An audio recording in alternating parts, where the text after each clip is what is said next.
Welcome my friends, welcome to my next lecture. Now in my last lecture I was talking about the kind of notions of harmonic functions, how to calculate harmonic conjugate, properties of harmonic functions, and then I discussed what is called singular points. So now this is the third week. Okay, here I will start with some elementary functions, then I will talk about what is called multi-valued functions, and then I will talk about what is called concept of branches, and then there are a couple of more concepts that is called Riemann-Stieltjes integral, contour integral, path independency, and Cauchy-Goussard theorem. So that is the whole plan for this week. So for today's lecture, I will start with elementary functions. Like you see elementary functions in real analysis, you know, like exponential function, sine function, cosine functions. Whether can I have a notions of those kind of functions in complex analysis as well. So then I will see those kind of concepts you can also carry on in the context of complex analysis. Then of course multi-valued functions will come. I will talk about branches. Let's see how much I can cover for today's lecture. Okay, so let me start with the definitions of what is called exponential functions. Now of course in real analysis you know the exponential functions e to the power x. So therefore if I want exponential functions defined on the complex plane, so therefore it should be a functions from complex plane to complex plane. That means z goes to e to the power z. But how to define it? So now you can say that, okay, exponential functions e to the power x, what is the definitions? There are many ways you can define it, okay. So one of the ways that kind of, think about real case, you have a real valued functions of real variable, f of x is equal to e to the power x, then one of the way we can define exponential functions is that, okay, so well, if I know the log functions, then also you can inversely you can define it. Or there are many ways, like this is one of the way you can say that. So the real exponential functions f of x is equal to e to the power x is the unique functions with the following properties. What are the properties? Number one, my functions should be continuous real valued functions for all x with the fact that f of 0 taking the value 1. Number two is that it should satisfy this kind of functional relation. That means f of x1 plus x2 is exactly equal to f of x1 times f of x2. So that means left hand side I have the additive in the variable x1 plus x2, but in the right hand side I have the multiplicative after acting on f. And number three is that if I take the derivative, it should give my function itself. So I will say that the real functions f is the unique functions having the following three properties. If a function's real valued functions of real variable satisfies these three properties, then your functions, I will say that exponential functions, and I will say that it is nothing but f of x is equal to e to the power x. Now the complex functions, if you just replace x by z, it can also be characterized in a similar way. Okay, so what is that? Now you see I am saying that the exponential function is defined as the solutions of the differential equations f prime z is equal to f of z with the initial value f0 is equal to 1. So therefore if you know how to solve first order differential equations, and if I have suppose this kind of differential equations, so then you will, if you know the power series solutions, then obtain a power series solution this of the IVP means initial value problem. So this is my initial value. So you have a differential equation, so I have a differential equations f prime m is equal to f for all z is equal to c with the initial value that f of 0 is equal to 1, and if you know the power series solutions of this initial value problem, then it turns out that the series is exactly equal to e to the power z, which is n from 0 to infinity, z to the n divided by factorial n. But provided you have to know the what is called power series solutions, but I have not discussed till now what is power series or what is the power series, the corresponding notions of power series, radius of convergence. Later I will talk about those kind of power series, and there you will see your exponential functions will have exactly this kind of expression. So like in the real case, you know e to the x is equal to n from 0 to infinity x to the n divided by factorial n. So similar way you can say that e to the power z is exactly n from 0 to infinity z to the n divided by factorial. So therefore you just replace x by z. So but provided I need to explain what do I mean by power series, their areas of convergence. When I will talk about that, then you will see both the things are same. Okay, so this is the kind of real case you can define, or in terms of solutions of the initial value problem, you can have the what is called notions of or definitions of exponential functions. But that is another way. What is that? You see, alternative way of defining complex exponential functions, because you know Euler's formula I have discussed, right? What is that? Now we know the definitions and properties of real valued functions of real variable, you know. Suppose I assume that you are comfortable in real analysis and you know what is e to the power x, sine functions and cosine functions. But I know what is called Euler's formula. e to the power it. If you remember, I already said that cosine, right hand side cosine t plus I sine t. So cosine t is a real number, sine t is a real number, so a plus ib is a complex number. But when it is exactly equal to e to the power it, because if I know the exponential functions definition in terms of power series, these two equalities are same. So when I will talk about power series, then these equalities I will explain. But for the time being, assume that you know what is called Euler's formula. That means e to the power it, which is exactly equal to your value cosine t plus I sine t. Using that formula e to the power it, I can define the expression of e to the power z. Because till now, what I know is that, because I do not know what is power series, right? So therefore I cannot define your e to the z as sum over z to the n divided by factorial n. What I know is that Euler's formula. That means e to the power it will have an expression which is nothing but cosine t plus I sine t. Using that, I will have the expression of e to the power z. So for the time being, I will assume these definitions. So I will assume Euler's formula, and then I am giving the definition of e to the power z. Because till now I have not discussed what is called power series, and therefore I cannot define my e to the power z is nothing but z to the n divided by factorial n and sum n from 0 to infinity. No. Okay, so combining the above informations and the complex exponential functions e to the power z can be defined. So this is my, for the time being, assume that this is my definition. So e to the power z, I am defining it. What is that? If z is equal to x plus iy, okay, then I am saying that your e to the power z, which is nothing but e to the power x times e to the power iy, okay, and what is e to the power iy by what is called Euler's formula? This is when this is the definitions I am giving. So therefore e to the power z, I am saying that given a z, e to the power z, so therefore it will be a function e to the power z is a map from C to C. Given a z, it will give another complex number, and what is that complex number? If I have z is equal to x plus iy, so I am saying that e to the power x cosine y, it is the real part of that complex number, and e to the power x sine y, it is the imaginary part of that complex number. So that means it is like e to the power x, that is the real exponential, and then e to the power iy, that means it is by Euler formula cosine y plus I times sine y. So for the timing, using Euler's formula, you assume that I am giving the definitions of e to the power z, and then I will see what sort of properties these exponential functions have.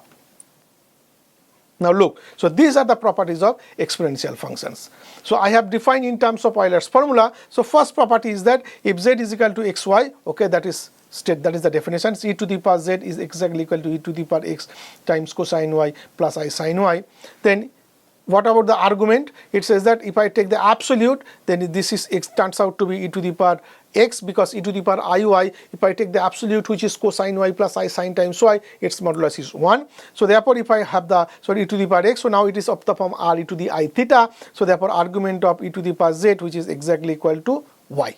Okay. Yeah, so because this is, you can say that this is r e to the power I theta. What is your r? E to the power x. What is your theta? E to the power iy. So therefore argument is y, where z is equal to x plus iy.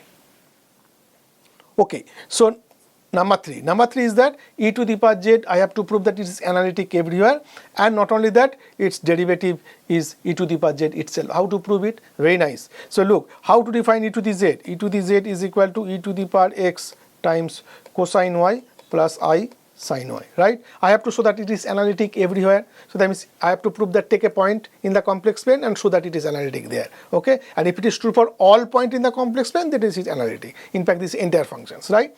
So what is that? This is e to the x cosine y plus I e to the x sine y, right? So this is my given z, e to the power z is there. So now you can write this is uxy plus I times vxy, right? So therefore, what is your uxy? Uxy is e to the power x cosine y, and what is your vxy? E to the power x sine y. Now you have a functions whose real part and imaginary part you know, right? U and b, it is of the form u plus ib. You know the expression of u and you know the expression of v.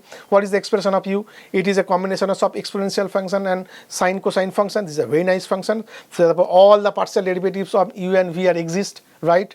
Then I have to just check whether it satisfies CR equations or not. If it satisfies CR equations at any point, then by sufficient conditions for differentiability, it is differentiable at each point. So therefore, it is analytic at each point. So therefore, it is an entire functions. Okay.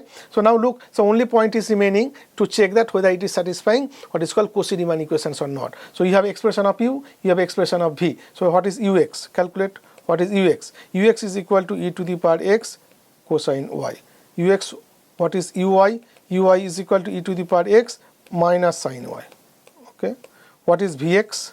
Vx is equal to e to the power x sin y, and what is Vy? This is e to the power x cosine y. Okay. So now look, so ux is exactly equal to Vy, and uy is exactly equal to minus Vx, and this is true for all x comma y. So that means all point z is equal to x plus y. So therefore ux is equal to Vy, uy is equal to minus Vx. So therefore my functions u and v, all the partial derivative, forget about first order, second order, everything, because it's a very nice functions u and v. It is a combination of exponential functions and trigonometric functions, sine and cosine. So all the partial order derivative exist, they are continuous, they are satisfying Cauchy-Riemann equations. Therefore by sufficient conditions for differentiability, my functions e to the power z, which is actually what is called differentiable at each point, that means it is analytic at each point, so therefore it is entire function. So therefore Ez is analytic everywhere. Okay, and I'm saying the derivative is same. So what is the derivative? If I have the derivative of some function, if you remember, so derivative is nothing but, so if I have f is equal to u plus iv, what is the derivative at the point z? This is nothing but ux plus I times Vx, if you remember. So this expression is there. Now you can write ux plus Vx. So what is ux? So ux is exactly equal to e to the power x cosine y plus I. What is Vx? E to the power x sine y. And what is that? This is same as e to the power x cosine y plus I sine y. That means this is e to the power z. So therefore derivative of my function e to the z, which is exactly equal to e to the z. So therefore this is also true. Okay. So therefore if I know, or if I know the definitions of exponential, the definitions I have given using what is called Euler's formula, it satisfies properties 3. Again you check it, I am not going to do that, these are very elementary. So therefore it satisfies these properties, e to the power z1 plus z2 is equal to e to the power z1 times e to the power z2. Okay. It is 2 pi I periodic, so that is kind of difference from the what is called real exponential functions. In real exponential functions you do not have like periodicity. So therefore exponential functions, if you remember, it is actually injective functions, right? So it will not repeat the value. However, in the complex plane it is actually 2 pi I periodic. That means if I add my complex number z, and if I add it by 2 pi I, it turns out that it is exactly equal to e to the z, and it actually, you can guess it, because the way I have defined e to the z, which is e to the power x cosine y plus I sine y, and cosine and sine functions are periodic functions, so therefore it is expected my exponential functions should be periodic functions, and it is exactly the case because it involves my trigonometric function, sine function and cosine functions, and it is aperiodic functions. So therefore it is a periodic functions of period 2 pi I, and that is, you can easily prove it. Why? Because e to the power z plus 2 pi I, and suppose your z is equal to, x plus iy, what is that? So by definitions, this is my definitions, so you can write it e to the power z, right? So z is equal to x plus iy, so write x plus iy plus 2 pi I. What is that? E to the power x plus I times y plus 2 pi, right? This is my z. Okay. So what is the e to the power z? So therefore it should be e to the x times cosine of y plus 2 pi plus I sine y plus 2 pi, right? This is the definition. So if z is equal to x plus iy, your e to the power z is, you just take out the real part e to the x, and in the imaginary part you have cosine y plus I sine y. Similarly you have this complex number, so this is the real part, this is the imaginary part. This is the imaginary part. So I take out the real part e to the x, real exponential, then you have cosine of y plus 2y plus I sine y plus 2 pi. But sine and cosine functions, you know, these are 2 pi periodic functions in real analysis. So therefore what is that? This is e to the power x cosine y plus I sine y, and what is that? This is same as e to the power z. So therefore e to the power z plus 2 pi I, which is exactly equal to e to the z, so therefore it is a periodic functions of period 2 pi I. Okay, so that is not there in your real case. So this is the sixth properties, e to the z is non-zero always for any z complex number, because it again follows from these definitions, because e to the z is equal to e to the x cosine y plus I sine y. Okay, so z is non-zero means what? For any z, e to the z should be non-zero, because for any z it is of the form e to the x plus cosine y plus I sine y, right? Now if I say that e to the z is equal to 0, right? So then what will happen? So therefore it is the real part, so therefore you can say that suppose e to the z is equal to 0, then what will happen? So e to the x cosine y plus I sin y should be 0. Now you get real and imaginary part, so what will implies? And then it will implies e to the power x cosine y is 0 and e to the power x sin y is 0. Now whatever x will take, e to the x always non-zero, so that will implies sin y is 0 and cosine y is 0. Now sin y is 0 and cosine y is 0, what is the solution? What do you think? You cannot have it any y. So had sine and cosine vanishes together, okay? So therefore this is always, so you will have a contradiction, so therefore e to the power z is always non-zero. In that way you can say that, okay? So fine. This is another property, 7 e to the power z whole bar is the same as it. Again, I am not going to prove that, it follows from this definitions, okay? You cannot, so earlier one it's already clear, e to the power z is non-zero, so you just do it a method of contradictions, or you can just prove it directly. Suppose z is equal to x plus iy and show that e to the power x, that is actually, oh well, there are many ways you can prove it actually, okay? So what is that e to the z? If I take the absolute, right, what is that? This is, oh, this is already given, so this is same as, look, what is e to the z? E to the z, so therefore you consider this is e to the power x times cosine y plus I sin y, right, this mod, okay? What is that? This is modulus of e to the x, and what is that? This plus cosine y plus I sin y modulus. What is that? So this is modulus is 1, so therefore e to the x. So therefore modulus of e to the z, which is always non-zero. So e to the z is a complex number whose modulus is non-zero, so that it is always non-zero. So therefore this is, you can prove in this way also. Or converse also you can prove. Suppose e to the z is equal to 0, then you try to get a contradictions. This is also follows from the definitions, I am not going to do that. This is, maybe you can just do some analysis here, maybe I should do that. So this is also, you can prove it, okay? What is that? Okay, look. So I will have e to the power z, okay, mod. And what is that? So this is same as, okay, so this is, I just calculated, this is actually e to the power x, right? Okay, fine. And that is trivial actually, right? So z is equal to x plus iy, correct? So x is the real part of z and y is the imaginary part of z. So but you know there is a relations. So what is mod z square? This is x square plus y square, right? So therefore x is always less or equal to mod z. From there it follows. Well, either x by y, or you can say that mod x and mod y. Okay, so this is follows from y. So therefore e to the x, you can say that this is less or equal to e to the power mod x, because exponential function is an increasing function, and this is less or equal to e to the power mod z.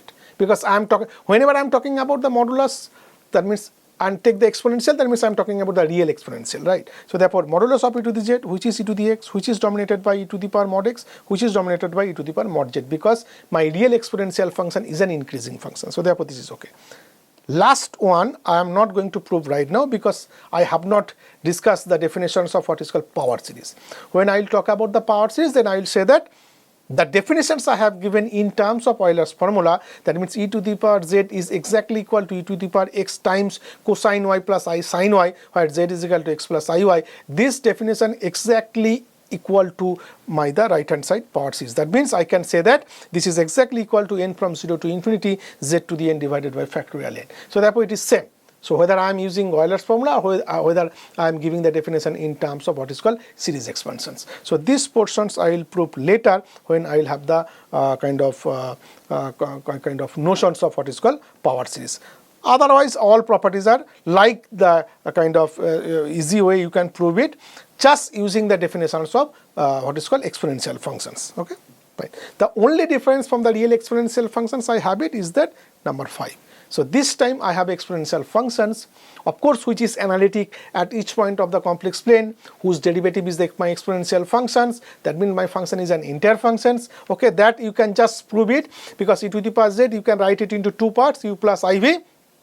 Use the sufficient conditions for differentiability or analyticity. You will have that my function is analytic at each point complex plane. That means my function is what is called entire functions.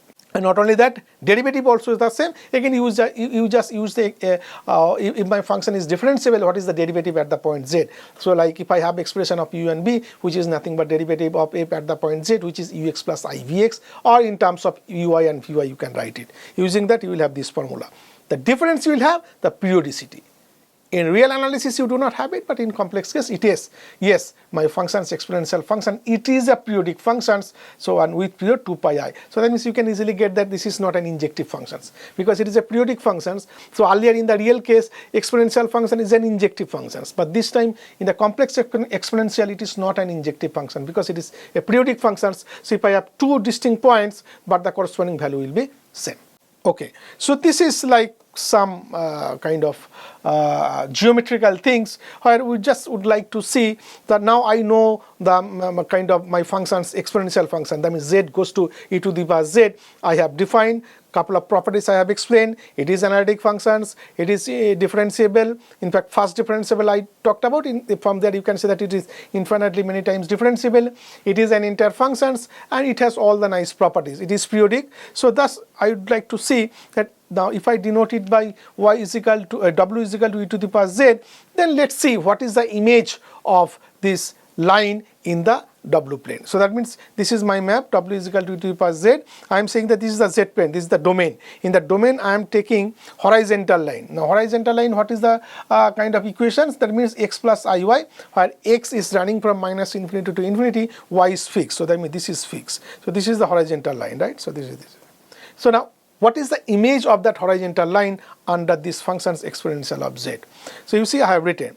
So it says that if I map this line in the what is called w plane, it is of the form ray, but that ray should not touch your origin because exponential functions e to the z, it never zero, e to the power z is non-zero for all z, so that it cannot take the value origin in the w plane, so therefore it should away from the origin. But what will be the corresponding kind of picture in the w plane? It says that it will give a ray, and that is quite clear. Why? Because now you have a line, so therefore what is your e to the power z?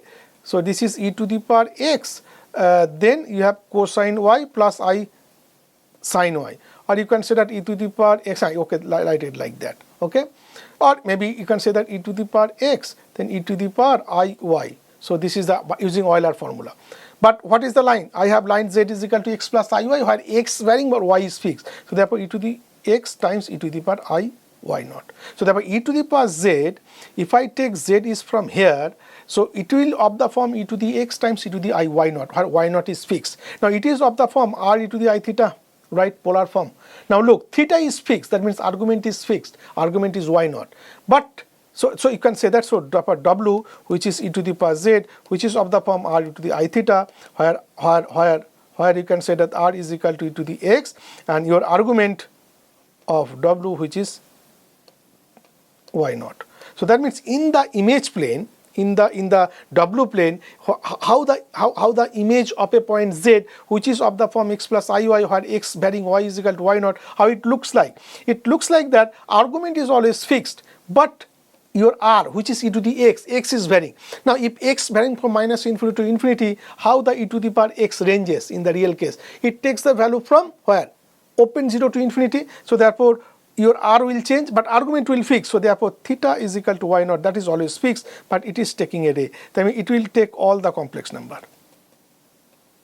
So it will have all the complex number of the form r e to the I theta, her argument is fixed, but x, since x varying from minus infinity to infinity, so therefore modulus of this complex number will vary from where? 0 to infinity. So therefore it takes all the point here. I mean it will be a ray in the w plane.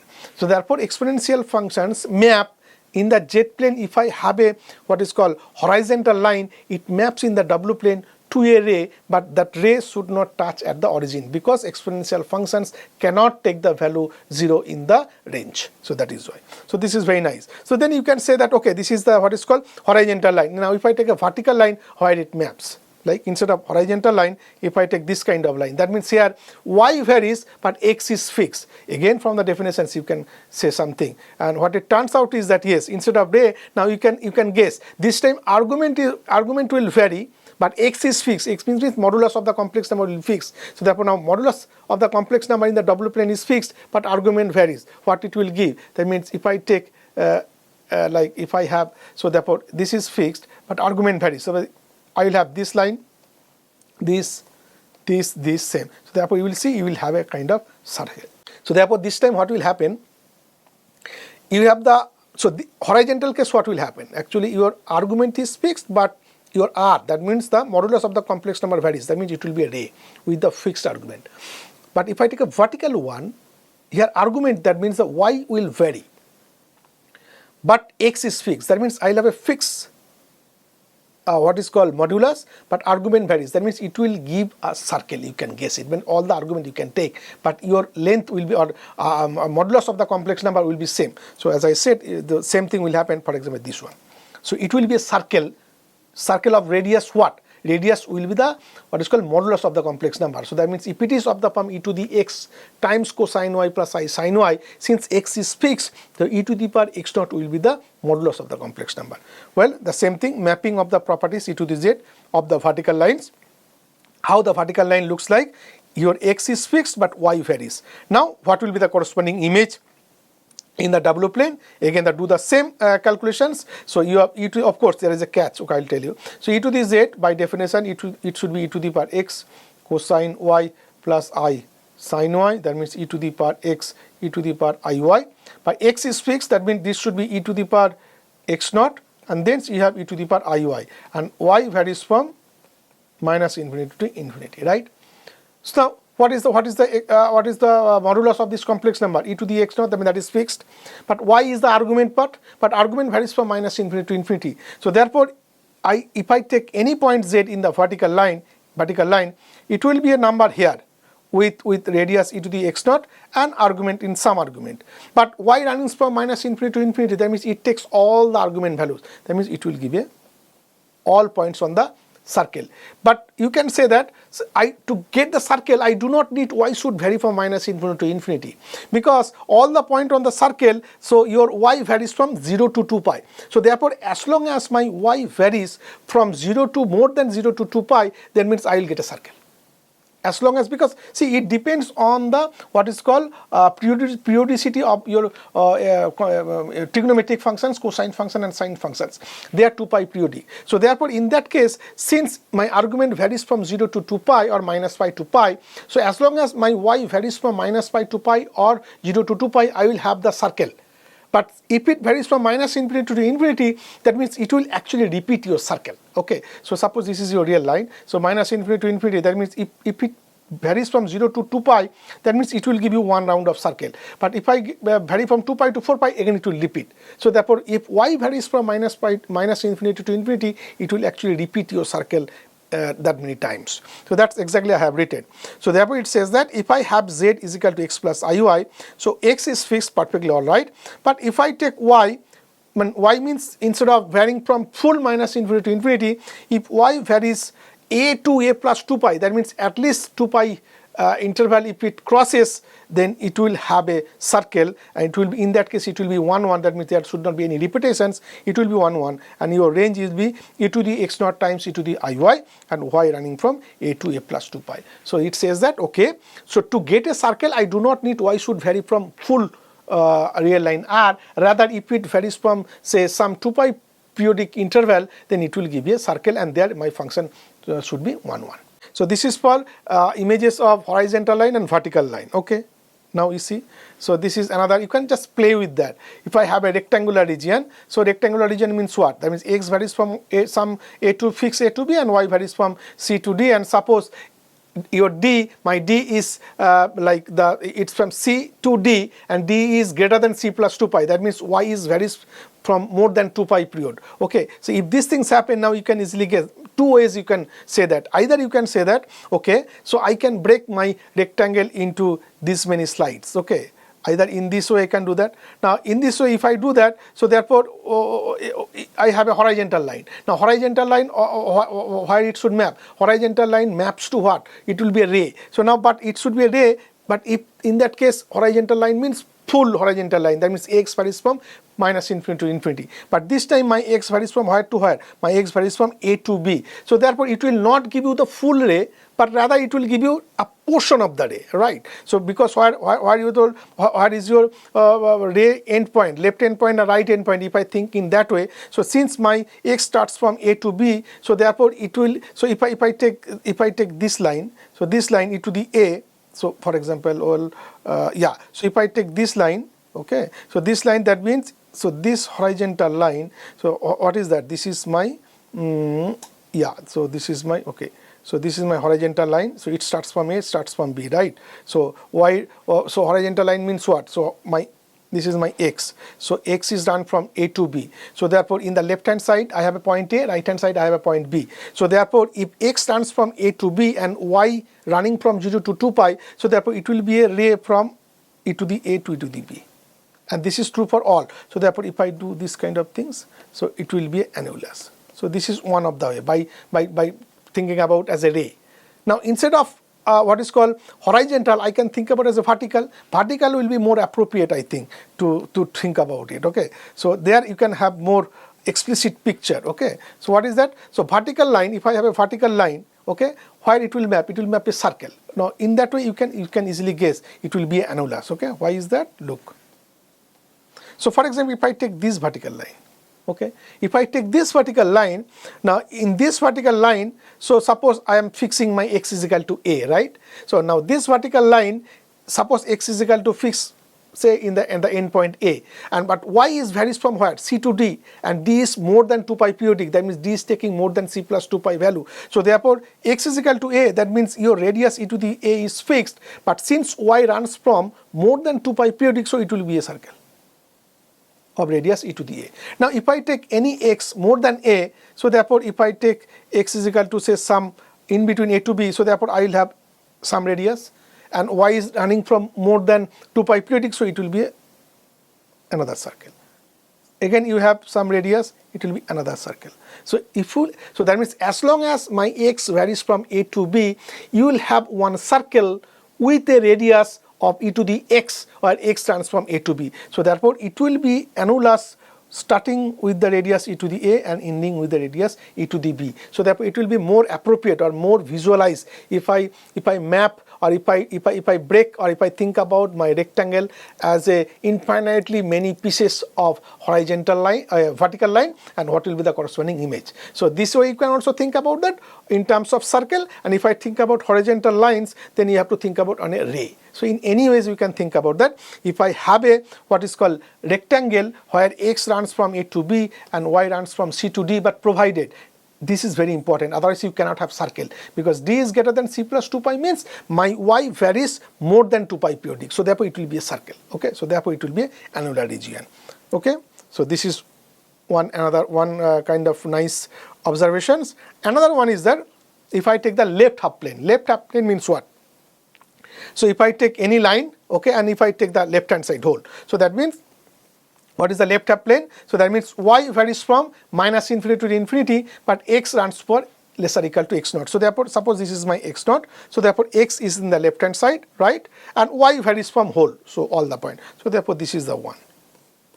If I have that one, then I am saying that what will be the image. Again, it is always to look at this object. So suppose think about your left half line as infinitely many what is called vertical lines. Now each vertical lines will give you a circle, right, because this time y runs from minus infinity to infinity, it is more than 2 pi periodic, so it will be a circle, and then see how many circles you will have. So for example, so therefore x is less or equal to x naught. So therefore this vertical line is mapped to the circle of radius e to the x naught, right? So therefore this is e to the x naught, and this is the circle you will have it. Now if I take any x less or equal to x naught, so therefore e to the power x, which is less or equal to e to the power x naught, because of increasing property of real exponential. So therefore if I take any x, or if I take this kind of vertical line, so how it will map? It will be mapped to another circle, but this time it will be a circle of smaller radius, because this is the radius of e to the power x, right?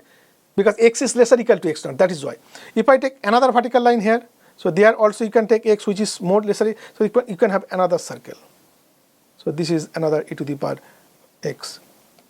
So therefore as x running less or equal to x naught, so if I take x in more and more in the minus infinity side, so therefore each time radius will be smaller, and at some point in time it is boils down to the origin, but origin it cannot take the value origin because e to the power z is non-zero. So therefore it will be what is called unit disk except in the W plane, unit disk except the origin. And what is the unit disk radius? It should be radius is e to the power x naught. So that exactly I have written.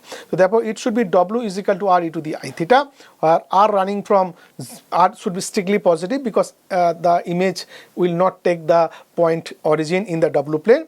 So r is lesser equal to e to the x naught, theta runs from minus infinity to infinity. That means it should be unit disk but excluding the origin. That is the image of the left half plane. Now you can think about what is the right half plane. Okay, so that means what? Now you can easily guess what will be the image of the right half plane.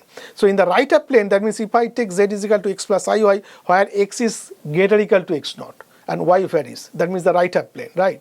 So that means it should start with a circle of e to the x naught, but x is greater or equal to x naught. That means e to the power x is greater or equal to the x naught. So therefore, if I take x is in this kind of vertical line, it will be a kind of circle of bigger radius. That means it will give you again annulus, where you will have a hole inside. And this is exactly the case. Look, mapping properties of the right half plane. So that means x plus iy, x is strictly greater than I am saying, and y runs from. Again, so strictly greater than means what? So if I take this kind of vertical line where x is greater than x naught, so therefore if I take x is equal to x naught, that means what? This is a kind of circle of radius e to the x naught, you will have it, right? But x is strictly greater than, that means you will have a circle for each x greater than x naught like this one. So therefore if I have all x strictly greater than x naught, so all circle, so therefore you will have the full complex plane except this portion. So therefore it will be annulus except the disk of centered 0 radius e to the x naught. So this is the way that kind of you can play with that, like what will be the image of this kind of object in the z plane in the W plane, but you have to write. So therefore you have to write what will be the exact set in terms of r and theta. So this is W is equal to r e to the I theta, where r is greater than e to the power x naught and theta runs from minus infinity to infinity, which is the exterior of the circle. Mod z is equal to e to the, so this is the circle which is mod z is exactly equal to e to the power x naught. So there were very few specific kind of sets I am taking in the z plane, and I am just kind of trying to see what will be the corresponding image in the W plane. Okay, so I think I should stop here. In my next lecture, I'll talk about, so this is the exponential functions I have discussed, right? So then you will see, like in the real case, you know, you have exponential functions, you have sine functions, cosine functions. So therefore, in the complex case, I have now defined what is my exponential functions e to the power z in terms of Euler's formula, or if z is equal to xy, x plus iy, I have given the definition e to the power z, which is e to the power x times cosine y plus I sine y, where x and y are real numbers. And then I have seen many nice properties of my exponential. The difference, the major difference you will see, it is actually this time your exponential function is a what is called periodic functions. Earlier in the real case it was not the case. And then we have seen that it is an entire functions whose derivative is also the functions itself. Okay, and then I have seen, like in the, you have two planes, z plane and W plane. Exponential functions map z plane to W plane, and if I in the z plane, if I have a nice set, what will be the corresponding images? So very few sets I have taken. You can just take some sets in the z plane and just would like to investigate what kind of what is called images you will have in the W plane. And now I'll talk about in my next lecture that now once I have exponential functions, I can talk about what is called sine functions, cosine functions, and then what will be the corresponding behavior and what will be the corresponding relations in the real case, so on and so forth. And there later on you will see, since I have defined exponential functions, I will talk about what is called log functions. When I will talk about the log function, then you will see the multivalued functions or branch will come into the picture, and that I will discuss in my next lecture. I think I should stop here. In my next lecture, I will start with more trigonometric functions like sine functions and cosine functions. I think I should stop. Thank you.